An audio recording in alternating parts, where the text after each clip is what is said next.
我来了。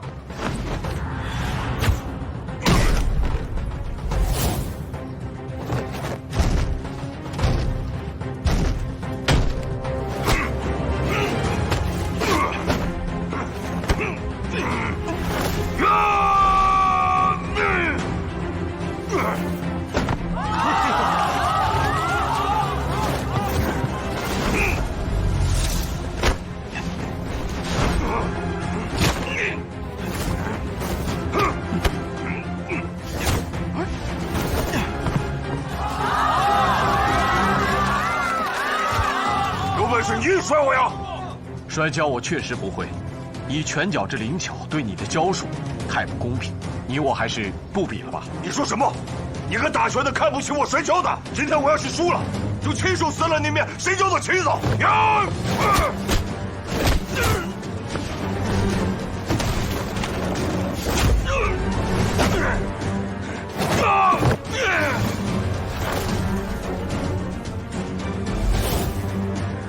你不是拳脚灵巧吗？怎么不打？这是在我的精武门门前，怎么着我也得让你几招。我让你狂！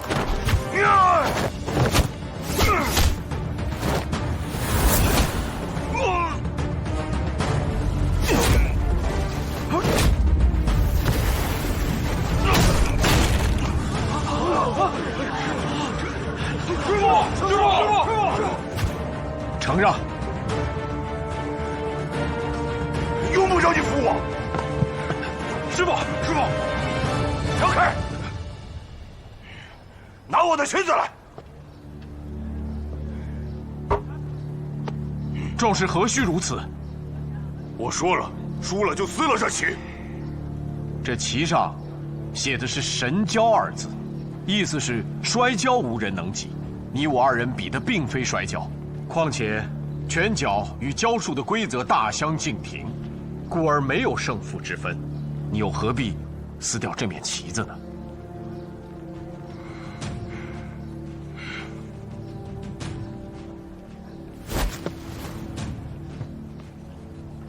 阿图兄弟，这面旗子来的不易，为了一个霍元甲给撕了，岂不是可惜？他说的也不是没有道理，摔跤和拳脚本来不同，分不了胜负。你先退下，待老夫和他决一雌雄。那就有劳雷大侠了。走。霍元甲，你拳脚功夫果然不俗，难怪你目中无人。雷老前辈，报上的声明有误会，且听袁甲解释。哎，雷大侠，您的武功绝非华而不实，虚而无用，少跟他理论，护上武林的颜面全靠您了。拿刀来！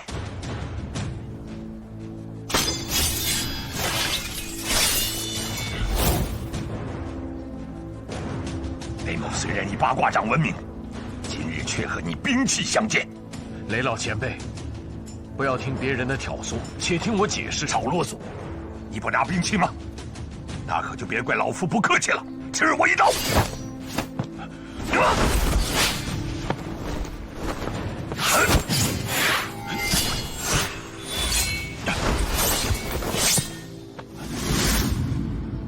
你还不拿兵器？前辈非比不可，非比不可！师傅，我去给您取霍家枪来。不，雷老前辈用的是刀，取刀来。是。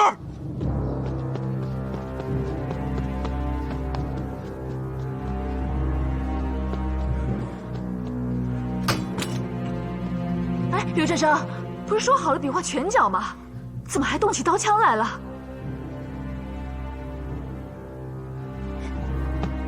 快扶我出去！师傅，宝刀在此，接刀！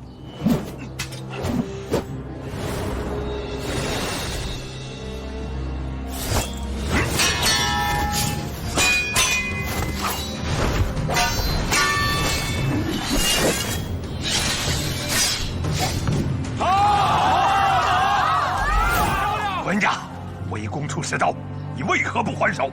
您是前辈，晚辈礼让，理所当然。哼！果然是巧舌如簧。你若是懂得江湖规矩，又怎能得出那样的声明？今天说的再好听，雷某刀下也不会留情。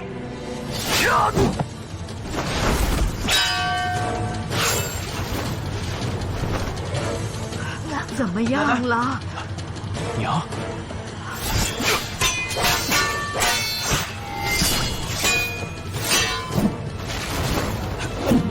我儿子没伤着吧？住手！雷老前辈刀法不凡，袁家甘拜下风了。霍元甲，你想用这种方法羞辱于我？雷门，元甲，母亲大人是来给你助威的。他老人家说了，既上擂台，专心应战。霍家是武林世家，你可不能给祖上丢人呐。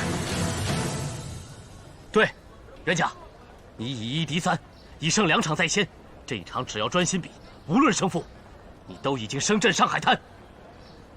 好。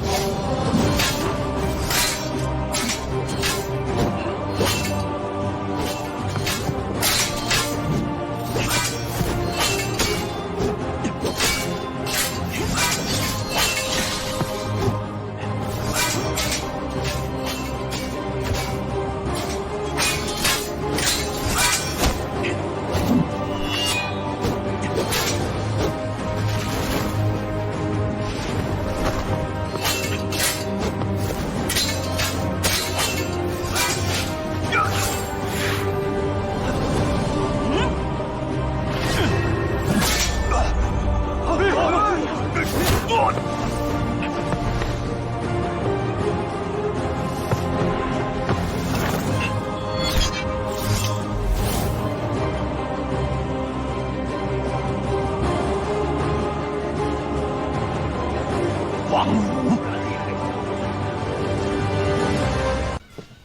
师傅，来了位贵客，看着派头像是武林前辈，说是来道喜的。哦，我这就来。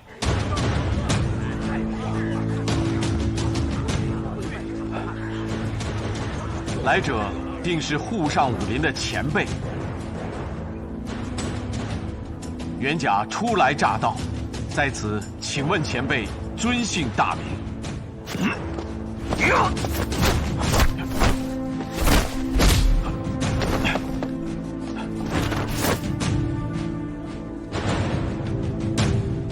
老头儿，你不是来道喜的吗？怎么还动起手来了？哎，大友，刚才这位前辈是在试探为师的武功呢，不得无礼。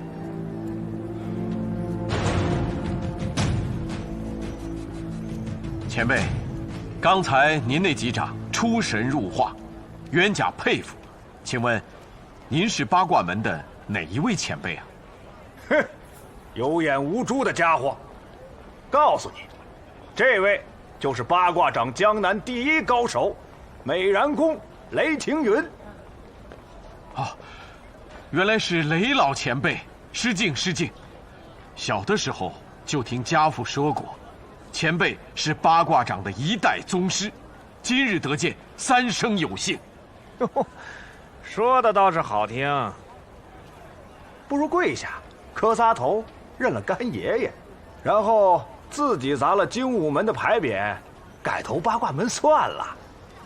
你再说一遍。哎，这位先生，何以出言不逊呢？是你出言不逊在先，还怪得了别人吗？袁甲什么时候得罪过前辈？你少装糊涂！雷某今天就是专门来找你比武的。你不是说沪上武风华而不实吗？今天我倒要领教领教你实在哪里！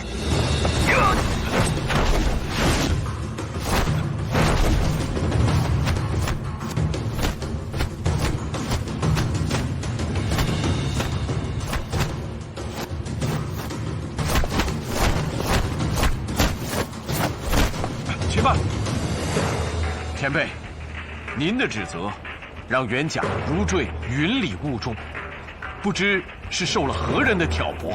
住嘴！你自己口出狂言，还说别人挑拨，袁家何曾口出狂言？那我问你，金门霍元甲可有第二个？应该没有吧？那就是了。沪上武林中人，岂容你羞辱？就是，你霍元甲也太狂妄了，就会东躲西闪的。霍元甲，话说的这么响，你到底练没练过武啊？对呀，让开，让开，让开！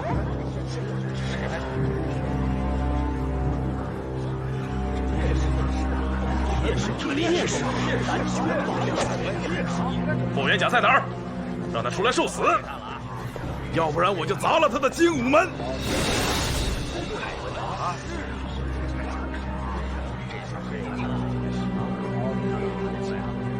你就是霍元甲？幸好雷兄掌下留情，这小子还有气儿，要不然我真要后悔来晚了。这位南拳的叶前辈，袁甲和雷老前辈有些误会。误会不了，雷兄眼里不揉沙子，这一点跟我叶双行一模一样。雷兄年长，先在一旁观战，待我先打折他的3根肋骨。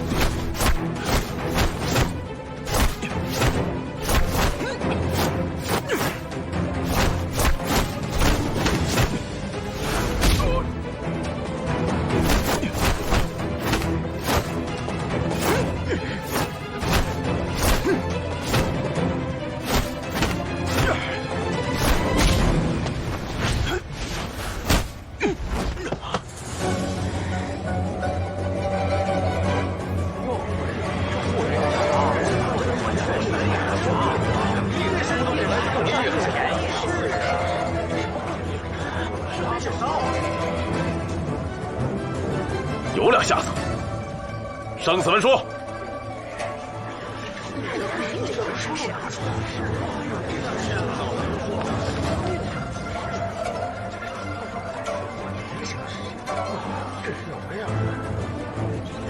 看见了没有？我已签了字，该你了。签了文书再过招，胜负在人，生死在天，打死你活该。两位前辈，袁甲初来乍到，确实不知哪里得罪，还望明示。少啰嗦！你羞辱我们的话，难道还想让我在这再说一遍吗？赶紧签了文书，我已经等不及了。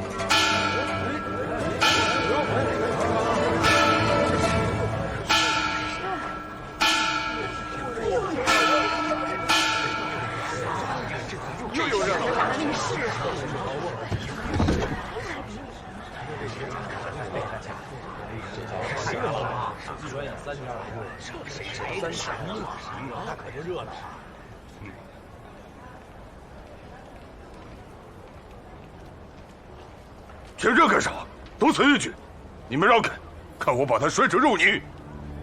诸位，袁甲初创精武门，确实未曾逐一登门，虽然有礼数不周之嫌，但以登报声明，也算拜了沪上武林诸前辈的码头。你们又何以如此为难霍某？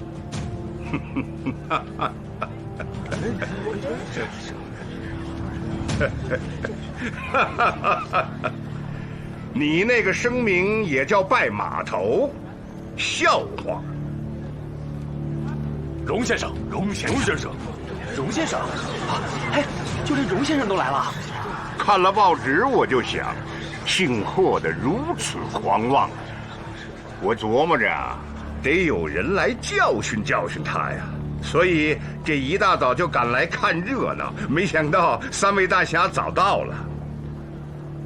霍元甲，你既出狂言，就说明你早就有心理准备，别卖关子了。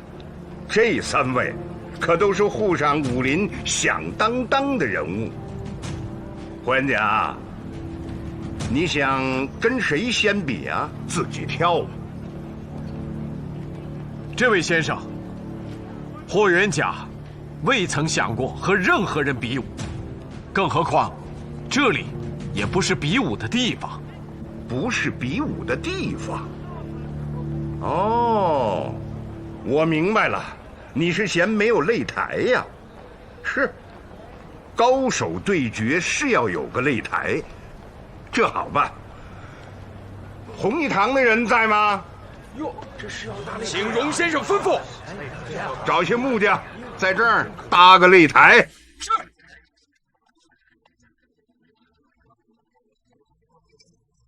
今天是精武门的开张大喜，霍元甲不想比武。不想比武。哦，明白。上海滩我们最讲究腔调，今天是你的好日子，万一把你打死了，那多难看呢。我说，3位大侠，给我荣某一个面子，延缓1天啊！待明天擂台搭好了，在这个擂台上再好好教训这个乡巴佬。就是龙先生。好了，大家都散了吧，明天再来看热闹。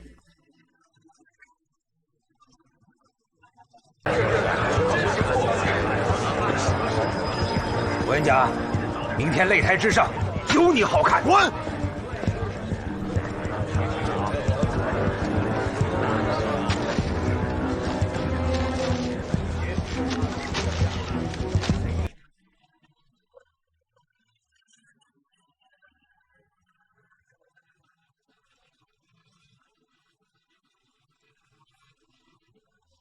龙进孙何在？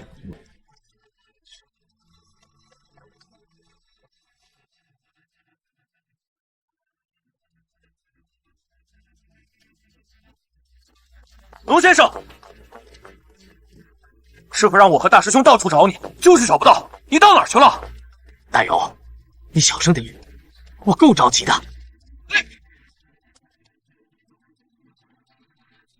龙进孙，门口的这些人，你怎么解释？我跟你说了也没用。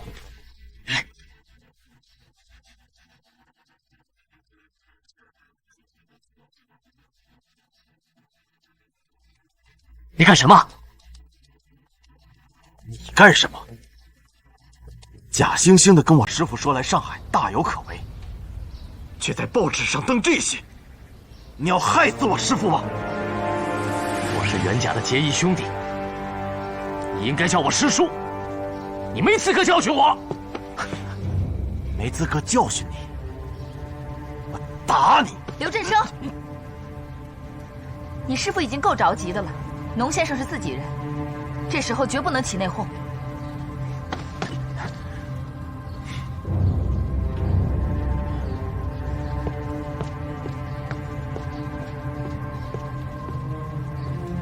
嫂夫人，请听我解释。袁甲等候你多时，你还是跟他解释吧。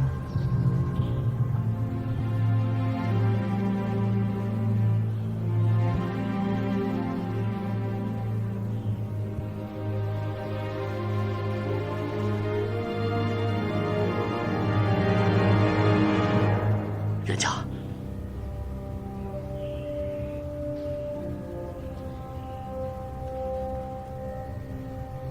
你究竟意欲何为？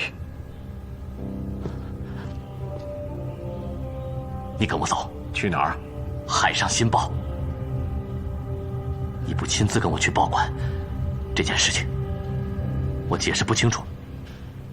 你想说，这字斟句酌的精武门创立声明，不是你妄自改动的？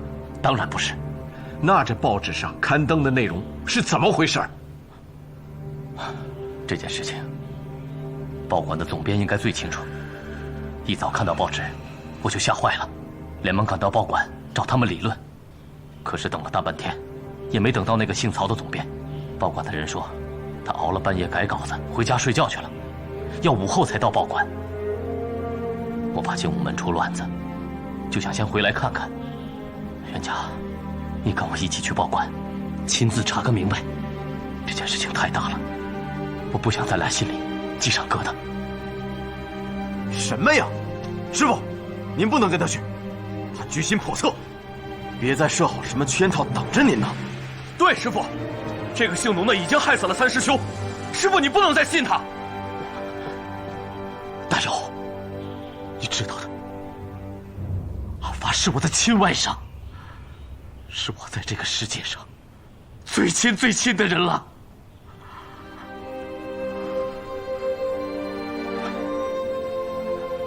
袁家，你若信我，就跟我去报馆查个究竟；若不信我，我也不再解释。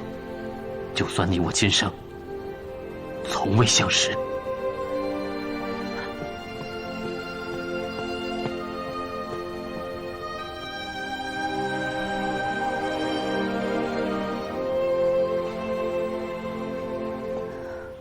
袁家，大难临头之际，是农先生替咱们埋葬父兄，按道理，他还是可信的。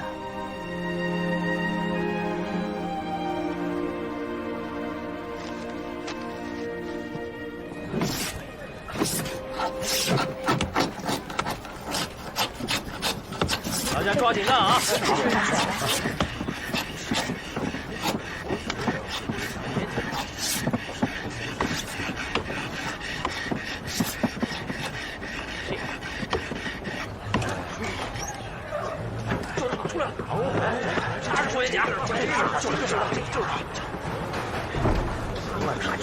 回家！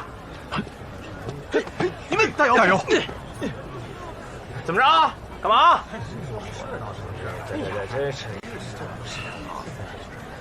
师傅，我们陪您去。不用，把门插好，无论谁捣乱，都不准开门。没意思。对呀。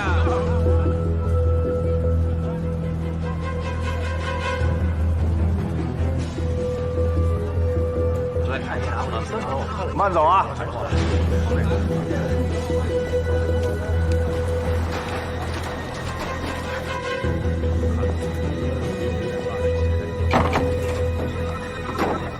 我要见你们曹总编。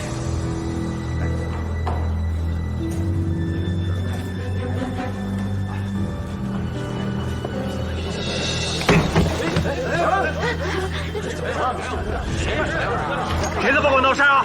啊？是谁干的？愣着干嘛呀？给巡捕房打电话呀！这人是谁呀？姓曹的，谁让你改了精武门的声明？报馆的曹叔何在？是你呀！来来来，我正好有事儿找你。来来，进来说。来，坐。我就问你，是谁让你改了我们的声明稿？消消气啊，消消气。我先问你一个问题：到上海滩来开精武门的霍元甲，他到底能不能打？你什么意思？我今天一大早派了3个记者，到你们精武门门口守着。八卦掌的第1高手雷霆云、南拳王叶双行，还有神蛟巴图，他们3个能凑到一起，这本身就是个大新闻呐。更重要的是，连荣先生都惊动了。可这霍元甲，他为什么不打呀？他只要一打，报纸明天的销量能翻一番。要是能打死一个，能翻2番。你是为了卖报纸，就改了我们的声明啊？实不相瞒，这个小报最近销量一直在下滑，这个报馆就快办不下去了。幸好有你们的声明，你知道吗？今天的报纸多卖了800份，800份呢！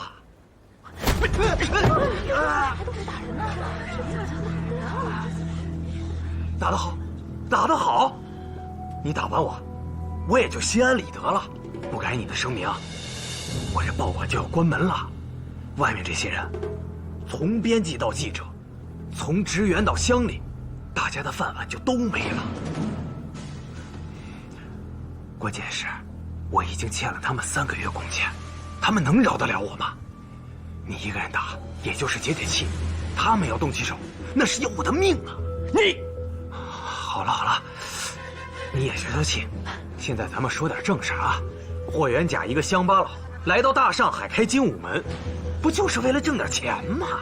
本来就是个打拳的，难道还怕比武？你回去跟他好好说，明天一定得打，不然我这报纸的销量又要下去了。这样，我报馆的收入分你们一半，好不好？你无耻！我掐死你！景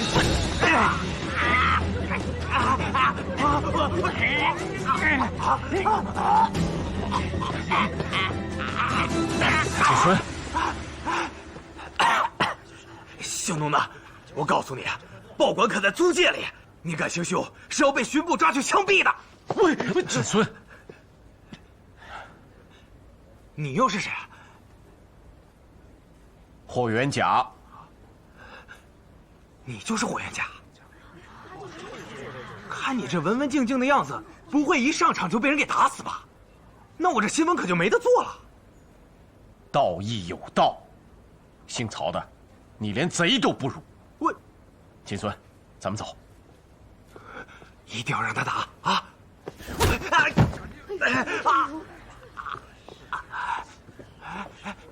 一定要打！真没想到，碰上这么个无赖。元甲，是我对不起你，让你把整个上海的武林都得罪了。现在解释也解释不清楚，我看只有连夜走了。走？金门霍元甲的名字已经出现在报纸上，若是就这么走了，岂不被别人嘲笑？那怎么办？难道还真的逼我啊？你还记得你是怎么劝我来上海的吗？精武门既开，哪有随便关门之理？欲推我精武之道，借擂台扬威，也许是必经之路。有些事，有些人，躲是躲不掉的，就像阴司。元甲，你变了。你不是说我来上海滩大有可为吗？奋进的人生，自当轰轰烈烈。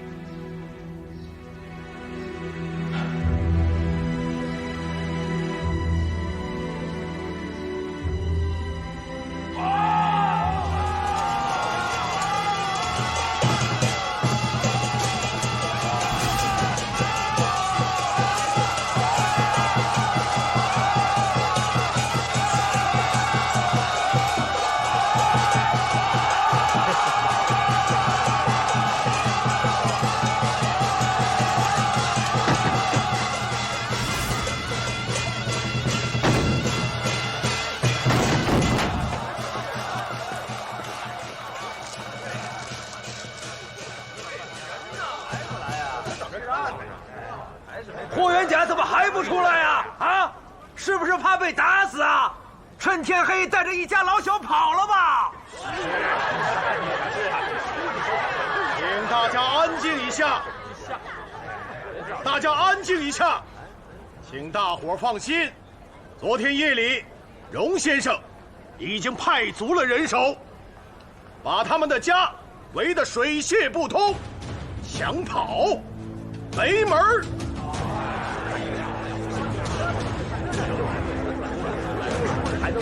荣先生，这个霍元甲，昨天我见到，根本就不是这3位爷的对手，怕就怕一个回合就被打死了。那咱们的新闻就没得做了。总编有什么好主意？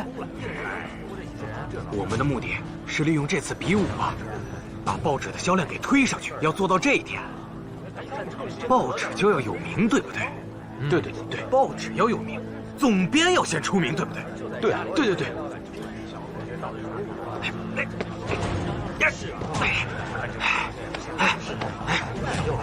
推上去。来，一边！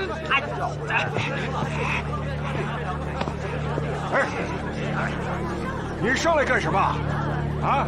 我是海上新报的，我说两句啊。你，沪上武林的各位高手，扬昌里弄的诸位贤达，大家好。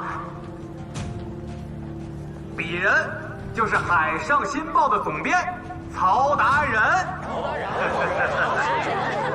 霍元甲的声明就是刊登在本报的。对了，在座可能还有很多人呢没看过报，没关系，现在我就再念一遍给大家听一下啊！报纸，大家看清楚，海上新报昨天的新闻，拳打江南门派，脚踢沪上武林，这个就是霍元甲声明的标题。世人言，江南之地，物华人杰，沪上里弄，卧虎藏龙。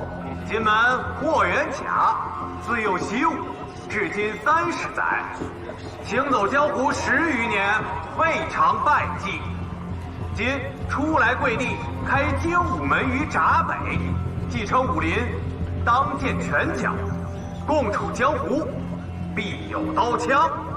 元甲以凛冽之姿踏入上海，推精武之门是小，革沪上武风是大。沪上武风何也？华而不实，虚而无用也。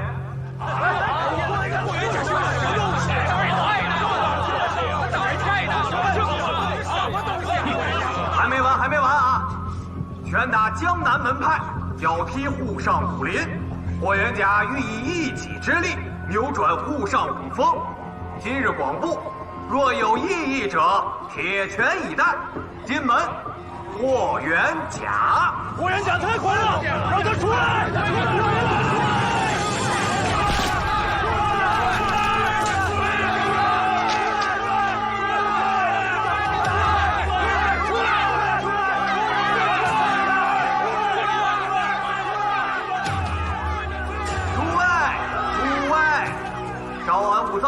再听曹某人多啰嗦两句，看见霍元甲送来的稿件，气得我真想把他撕得粉碎。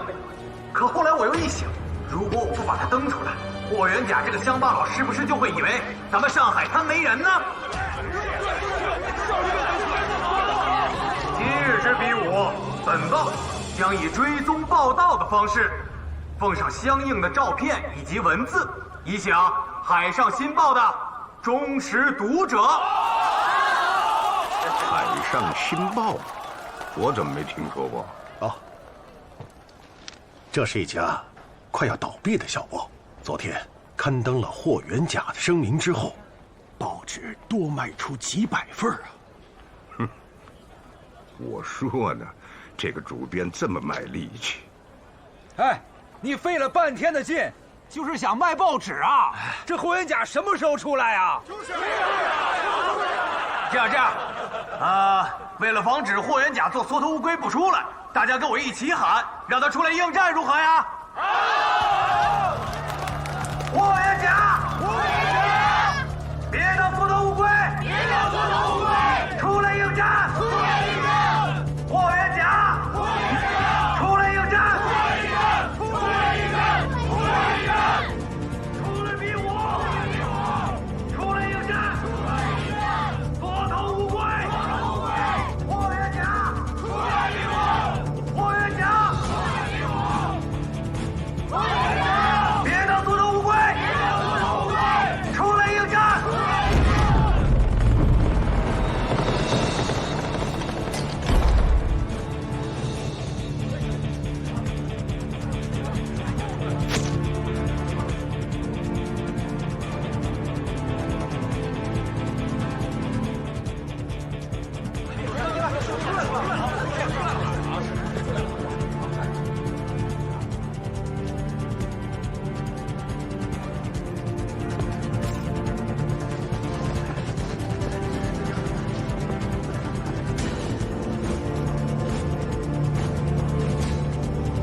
霍元甲，请签生死文书。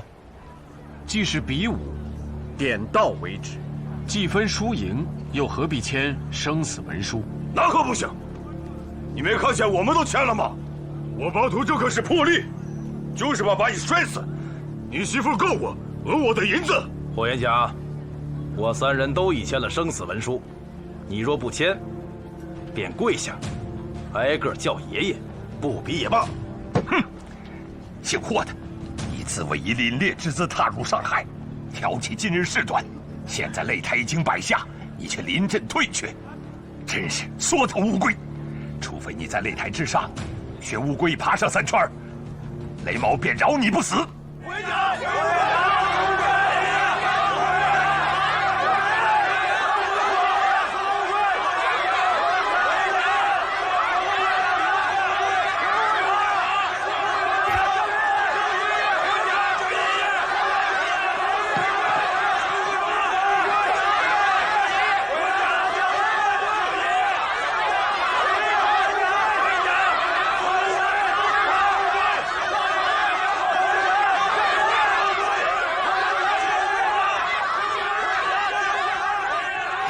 霍元甲，要不要我拉你上来啊？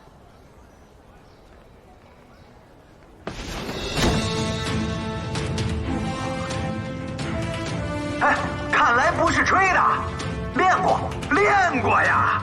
刚才大家也看见了啊，我要是没人帮忙，是上不来的，说明霍元甲的功夫肯定是比我强。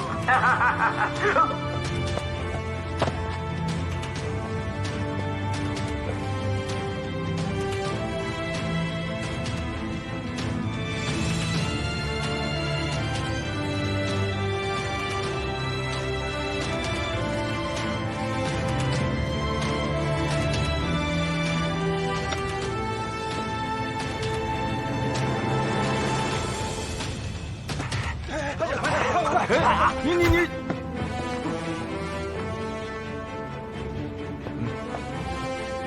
文书已签，胜负在人，生死在天，横尸擂台，对手无关。霍元甲，沪上武林3大高手都在下面，先跟谁比武，你自己挑吧。既如此，愿先讨教南拳。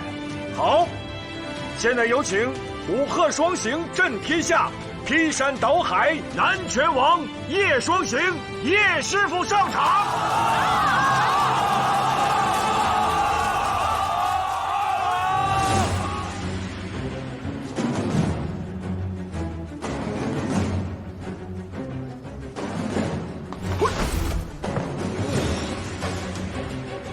各位，这位叶师傅可是响当当的人物啊！10年前受咱们武林大会之邀，从广东来到上海，压着这个虎鹤双形。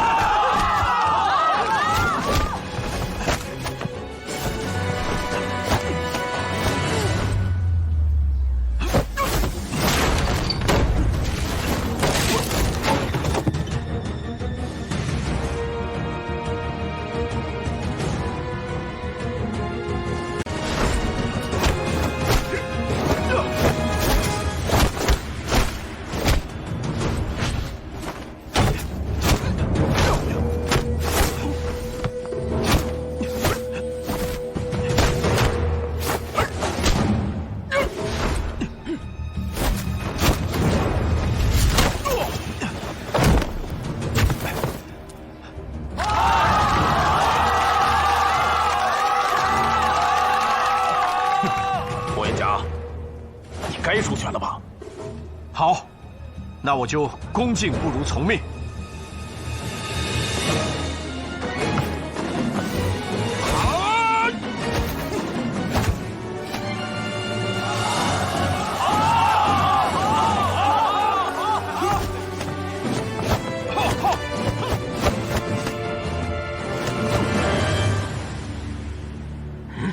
你会打南拳？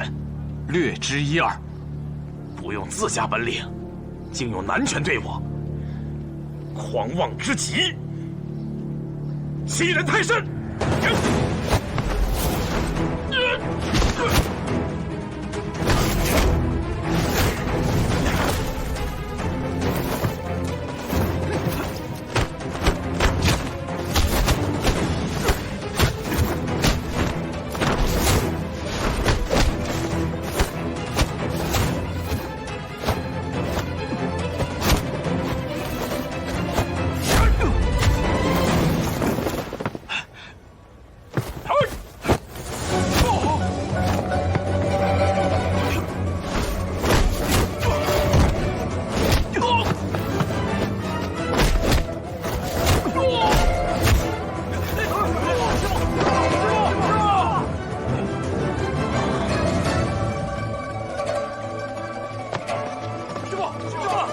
叶师傅承让了。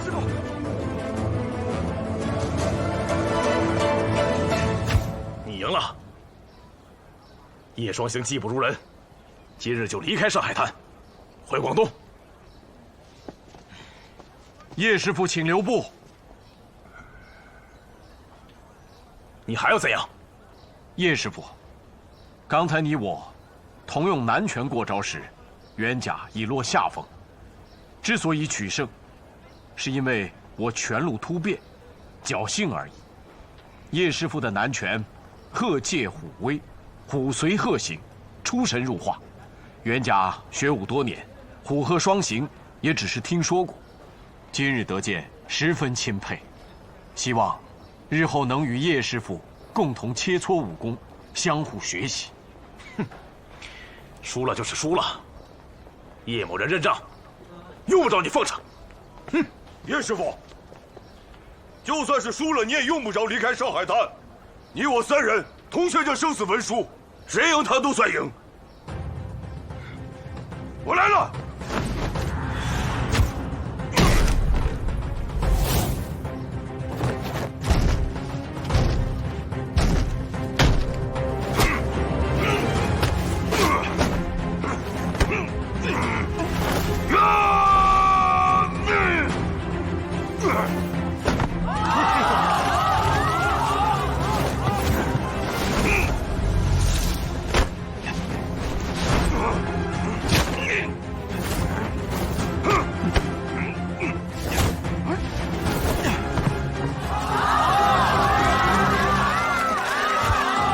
是你摔我呀！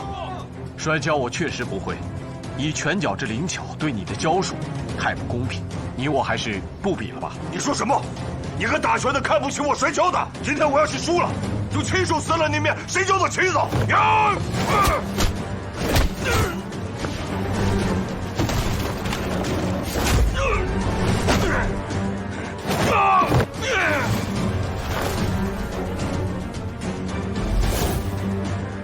你不是拳脚灵巧吗？怎么不打？这是在我的精武门门前，怎么着我也得让你几招。我让你狂！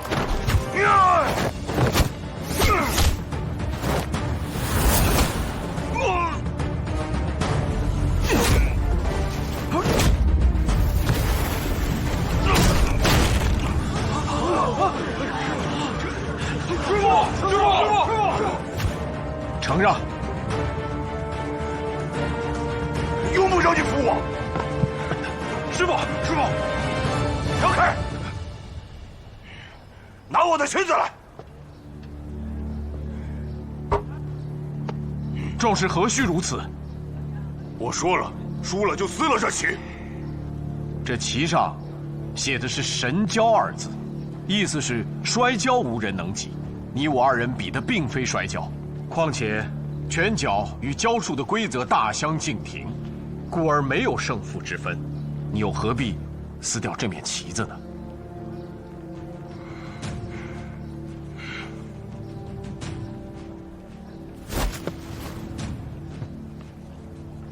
阿图兄弟，这面旗子来的不易，为了一个霍元甲给撕了，岂不是可惜？他说的也不是没有道理，摔跤和拳脚本来不同，分不了胜负。你先退下，待老夫和他决一雌雄。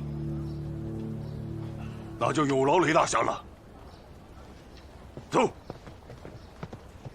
霍元甲，你拳脚功夫果然不俗，难怪你目中无人。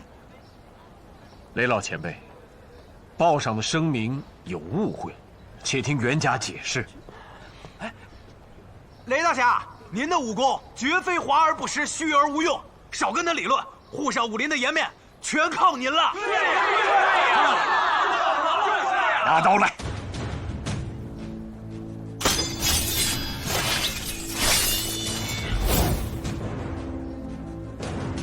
雷某虽然以八卦掌闻名，今日却和你兵器相见。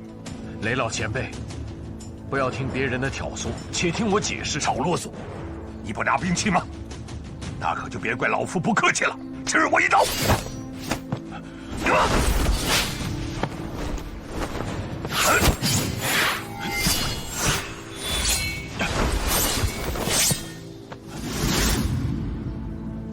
不拿兵器？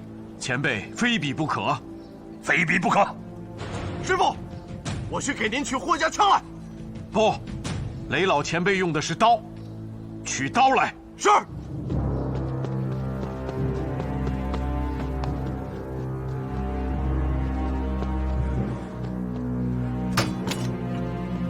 哎，刘振生，不是说好了比划拳脚吗？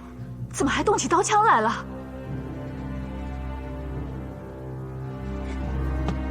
快扶我出去！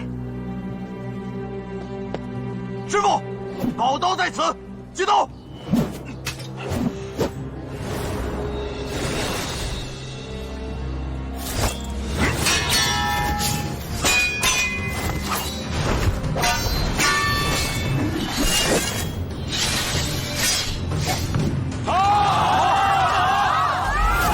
文家，围攻出世道，你为何不还手？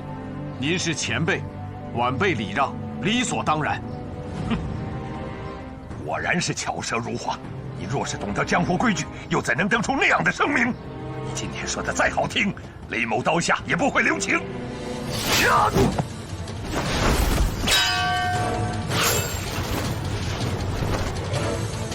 怎么样了？娘。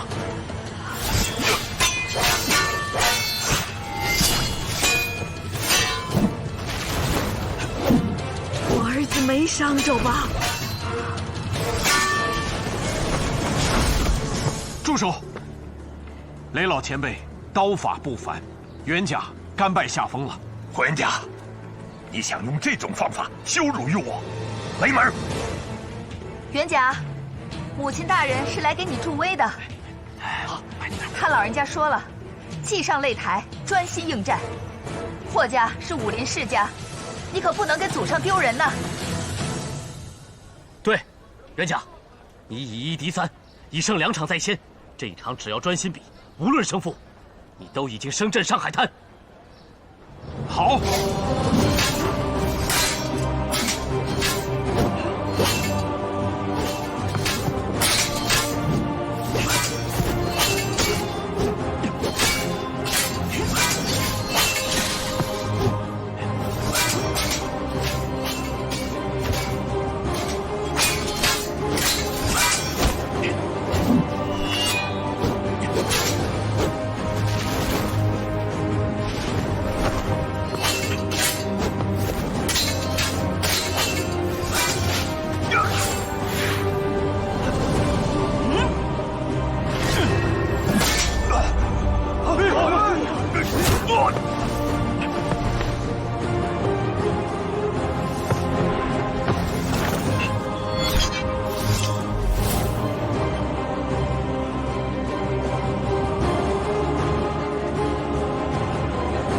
王武，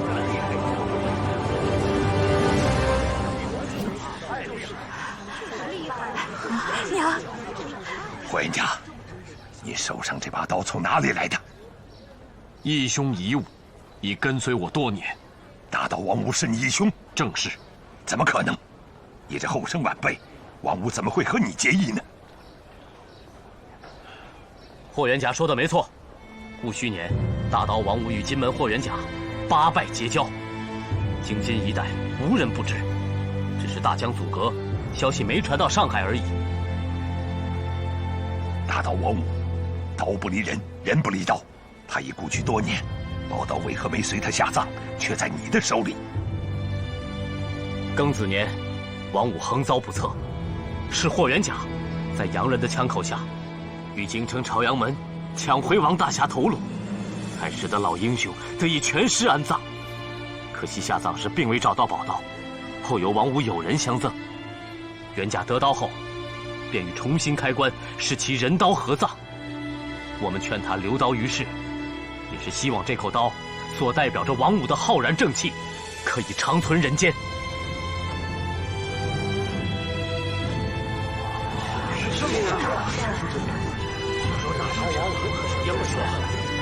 霍元甲，我问你，果真如此？正是如此。既然你做人方正，又为何在报上口出狂言呢？我刚才说过了，这里面有误会。报上的声明，并非是我撰写的原稿。别拍了，快走快走！拦住这个姓曹的！拦住他！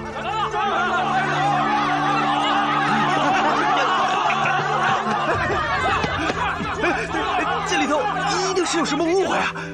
所以烦劳你这个大总编到擂台上，当着上海百姓的面，把误会说清楚。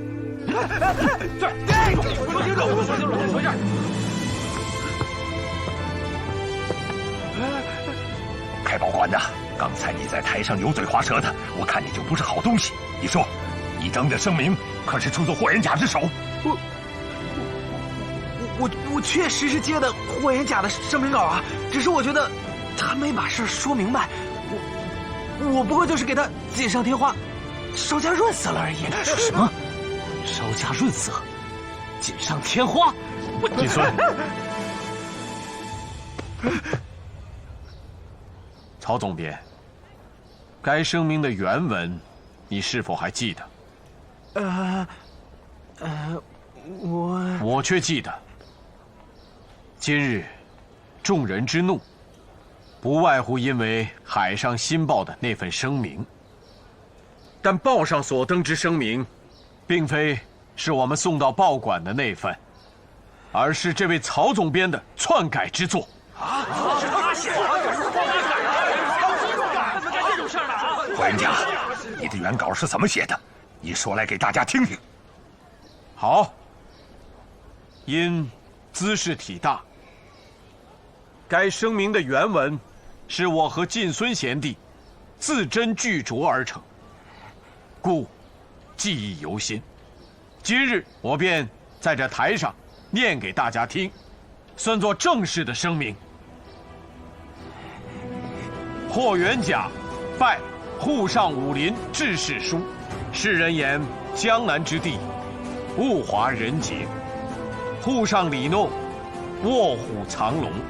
霍某自幼习武，后因事流落江湖，机缘巧合来到贵地，贸然开精武门于闸北，诚惶诚恐，夙夜不安，故以声明为帖，呈拜上海武林诸前辈。精武之力，非以门派自诩，实欲求强中华国民之体魄，除东亚病夫之谬论。今门霍元甲再拜。原来这么回事啊！姓曹的总编真不是个东西，篡改声明，挑拨离间，安的是什么局啊？无良文人想多卖几份报纸而已呗。姓曹的，都是你干的好事。雷老前辈啊，我也是迫不得已才改了几笔，这报馆实在是经营不下去了。改了几笔，你倒轻巧。上海武林险些血雨腥风，看老夫不宰了你！雷老前辈，请息怒。霍元甲，姓曹的害你不浅，你怎么还替他说话？今日与上海武林诸位前辈高手拳脚相见，根源确实在这位曹总编，但他的报馆我去过，正如其所言，经营惨淡。我想，作为一报之总编，一时昏了头脑，做了错事，也在情理之中，绝非十恶不赦之辈。是，霍元甲，你这是曹某人的知己呀！住口，还狡辩！霍元甲，这头坏人绝不能轻饶他。雷老前辈，看在我的面子上，您就放过他吧。我想，他经过今日之教训，一定会痛改前非的。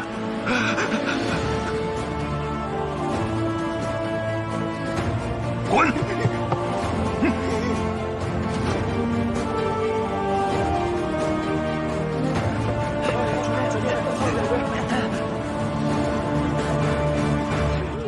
是这么回事啊！哎呀，这霍元甲人还不错呀，人还不错呢。霍元甲，我与大道王五交情甚深，他的人品我信得过。你既然是他的结拜兄弟，你的人品我信了。多谢雷老前辈。上海武林这么多英雄，竟都听信了一个小报的胡编乱造，险些酿成大祸，惭愧呀！雷老前辈，您千万别这么说。诸位，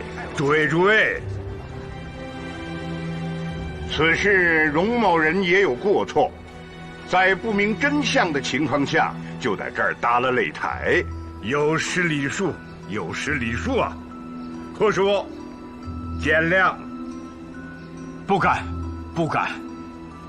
你初到上海就闹出了误会，正好今儿啊，来的人多，霍师傅有什么话想对大家说，借此机会尽请直言。多谢荣先生，袁家没什么要说的了。哎，别呀，你来上海开武馆，不是有很大的抱负吗？今天的机会可难得呀。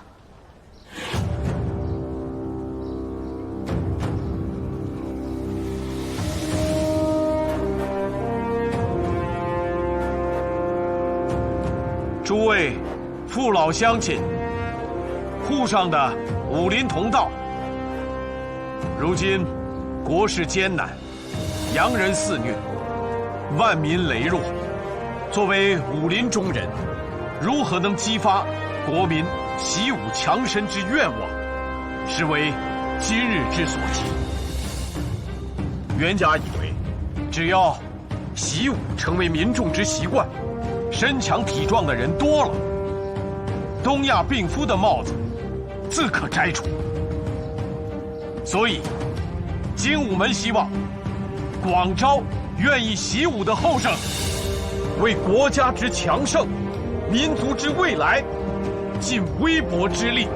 说得好，霍大侠武功高强，我愿意跟你习武。霍元甲说的对，我送我孙子来精武门。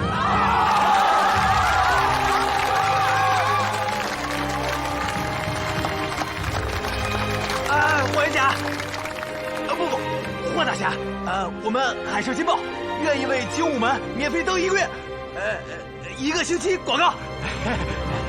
如此，多谢曹总编了。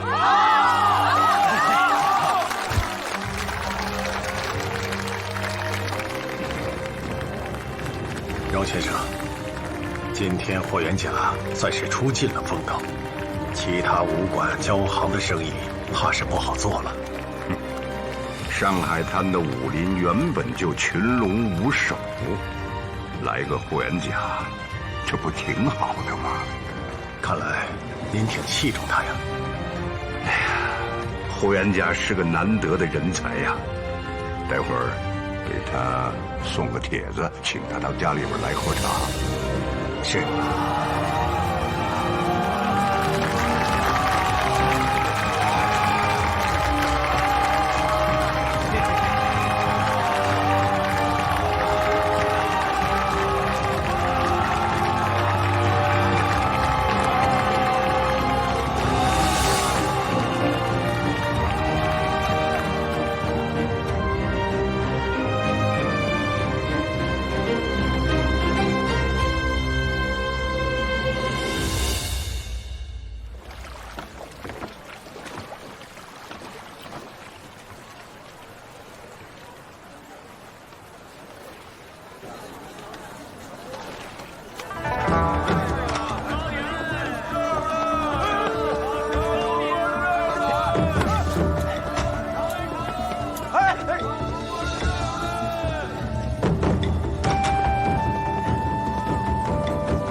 师傅，你个败家子，怎么这么早就回来了？码头上的活干完了没有？你也不想想，领不到工钱，咱们爷儿俩吃什么啊？师傅，今天码头有条从上海来的船，他们都在议论一件事情。哼，我让你白天专心干活，晚上专心练武啊！你一个败家子啊，长着耳朵偷听别人东谈西论的干什么？师傅，他们都在议论打擂台的事情。有个人开了个叫精武门的新帮派，连续打赢了3位武林高手，名震上海滩。切，上海哪有什么高手？还精武门，这帮派名字就不吉利，长不了。不要理他了。哎呀，饿死了！开精武门的人叫霍元甲。什么？你再说一遍，精武门是谁开的？霍元甲。可是从天津来的。没错，报纸上写得很清楚，金门霍元甲。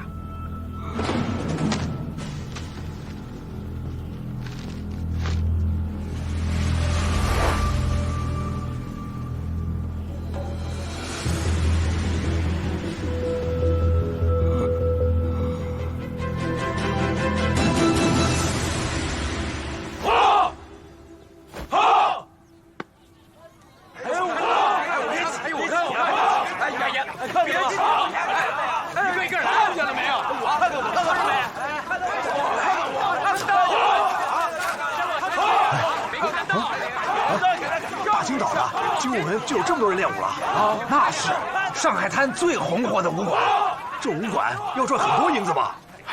不要看着眼馋啊，人家师傅厉害，金门霍元甲霍大侠，上海滩没对手的。哎，你看，这几个后生都是来报名的，还没报上呢，要等到晌午人家才会出来见。体格不好的，选不上的。是。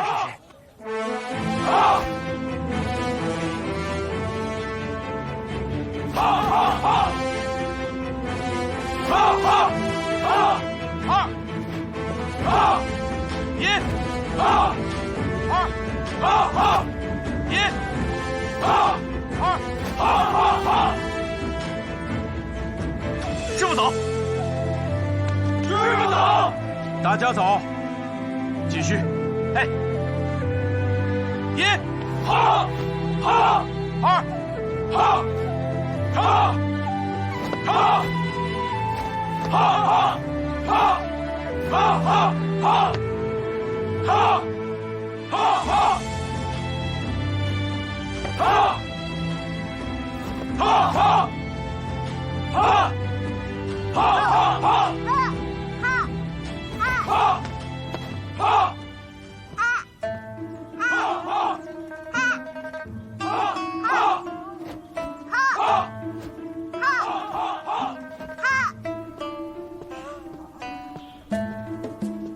哎，怎么了？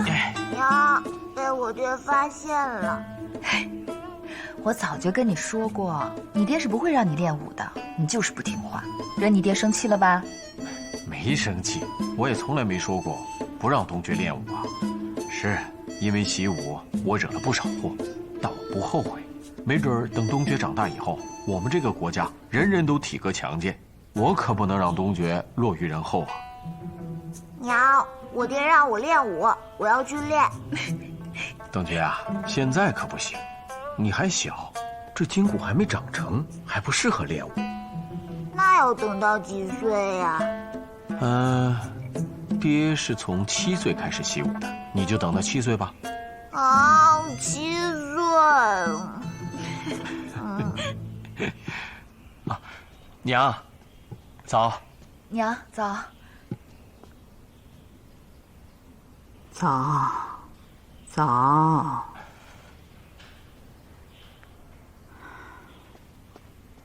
哎，开饭了，开饭了！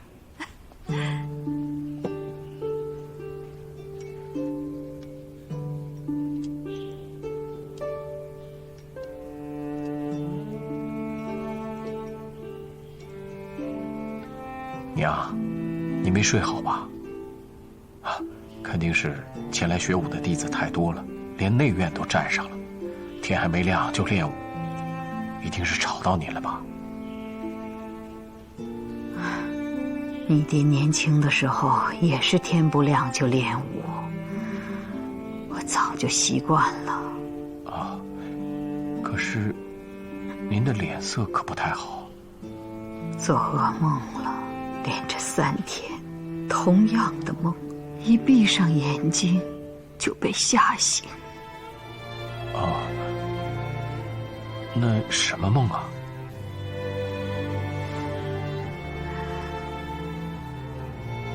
梦见我儿子在擂台上和别人比武，被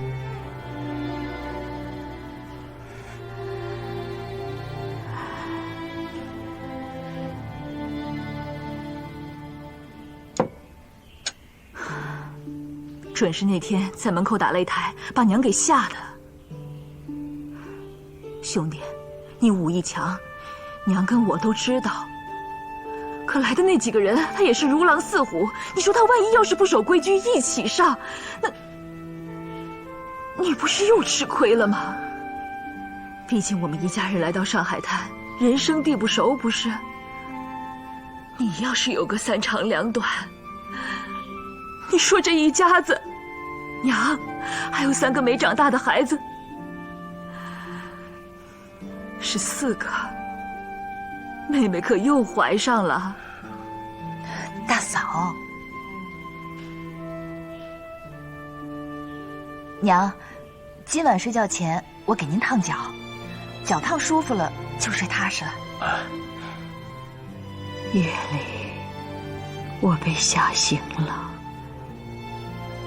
都不敢再合眼呢，怕闭上眼睛，冤家就在擂台上和别人打架。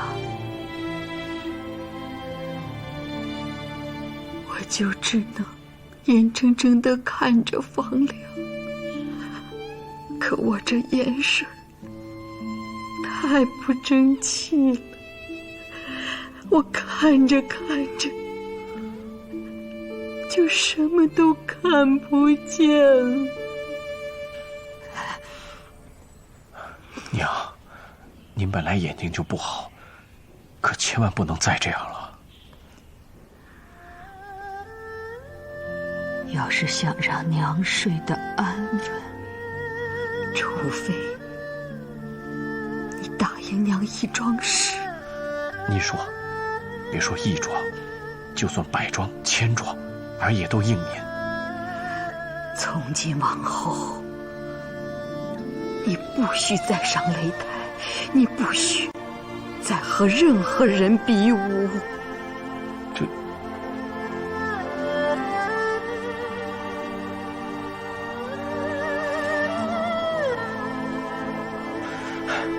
娘，您放心，儿答应您。好，这回可好了，娘可以睡个安稳觉了。哎。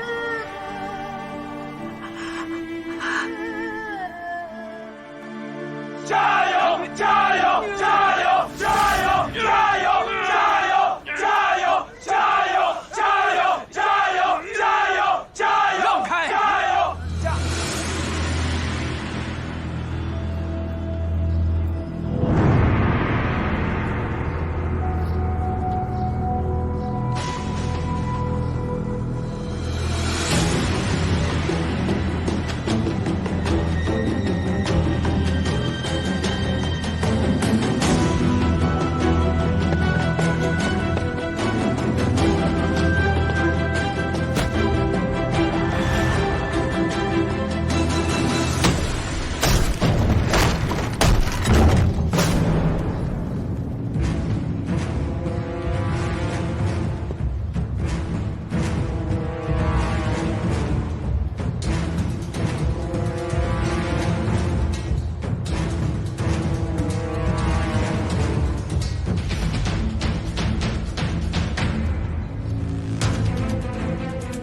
进别人家不知道叫门吗？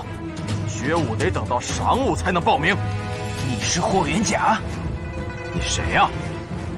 小小年纪竟然敢直呼我师父的名讳！哦，原来是霍元甲的徒弟啊，也敢教武功骗钱，丢人现眼！你说什么？怎么回事？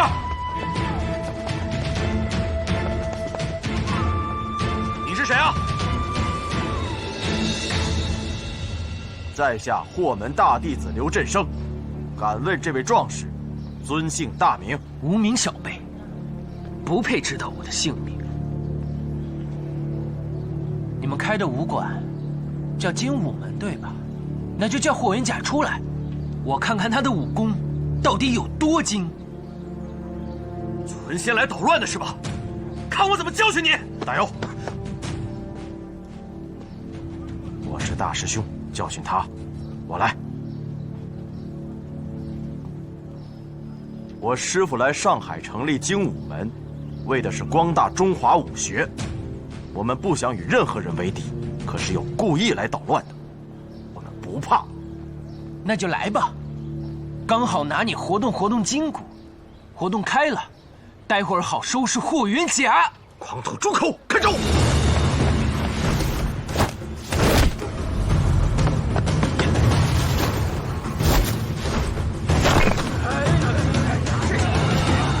没见过事儿啊，可以练过，够厉害的，年纪轻轻就会做了，没看出来啊！呀！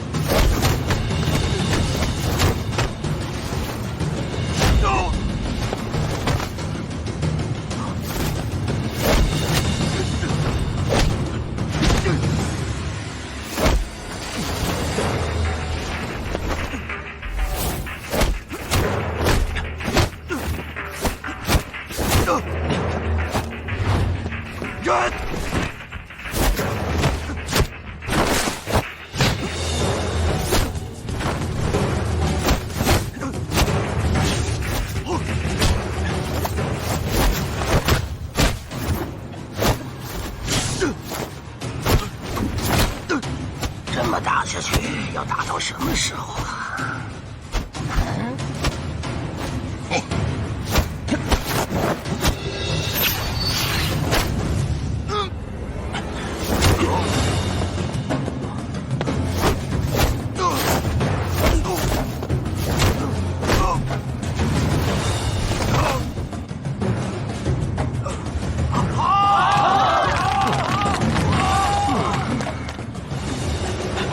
师傅，有人来捣乱，大师兄跟他打起来了。元甲，啊，娘，我去看看。您放心，我不和别人比武。没事。你还带了帮手啊？谁啊？哪个暗器伤人？站出来，我看看。输了就是输了，还找借口。让我来。娘！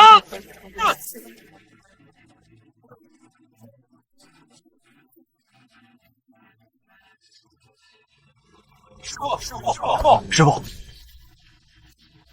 怎么回事？是来捣乱？师傅，大师兄他输了。我没输，他们用暗器。哪儿？我看看。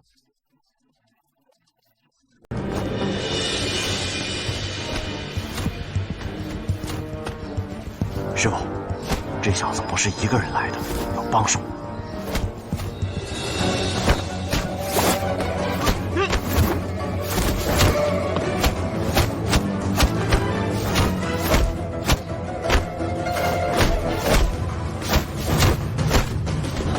这个比刚才那个还厉害呀！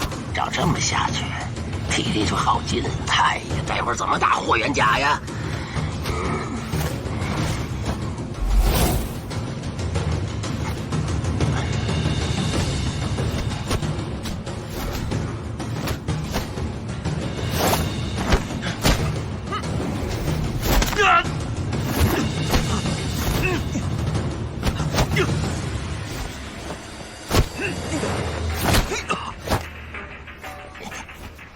我虽然与他过了招，但没看出来他使的是哪门哪派的拳法。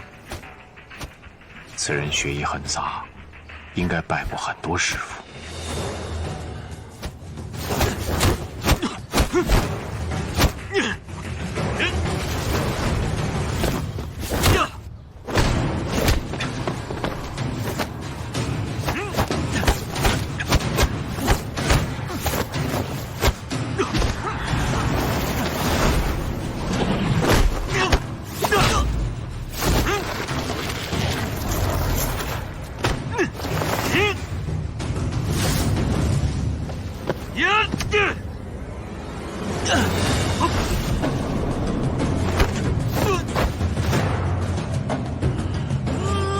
右腿。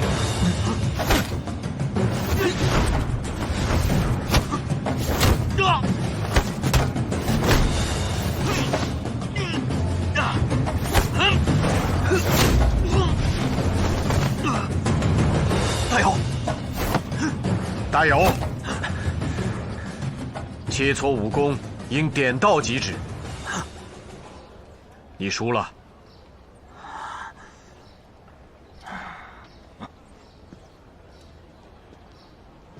在下精武门霍元甲，请问阁下尊姓大名？你就是霍元甲，徒弟教的不行啊，一个不如一个。来吧，该你了。这位小兄弟，你刚才的身手我已经见过了，失敬失敬。来，请到里面喝茶。喝茶？喝茶我可不感兴趣，我是来找你打架的。我从来不和别人打架。哦，我说错了，不是打架，是比武。你开武馆的，不会不与人比武吧？海上新报我也看了，连续赢了3位武林高手，难道都是你请的戏子，故意输给你的，帮你上报纸收徒弟骗银子的吗？这位小兄弟，你我素不相识，何故口出狂言呢？我可早就知道你了，我日夜练武功，就是希望有朝一日能够打死你。哦，看来这位小兄弟和霍某有夙愿了，请报上尊姓大名。我的名字可长着呢，你听清楚了啊！洗耳恭听。我的名字叫拳打霍元甲，脚踢精武门，这10个字好听吗？快来受死吧！哎。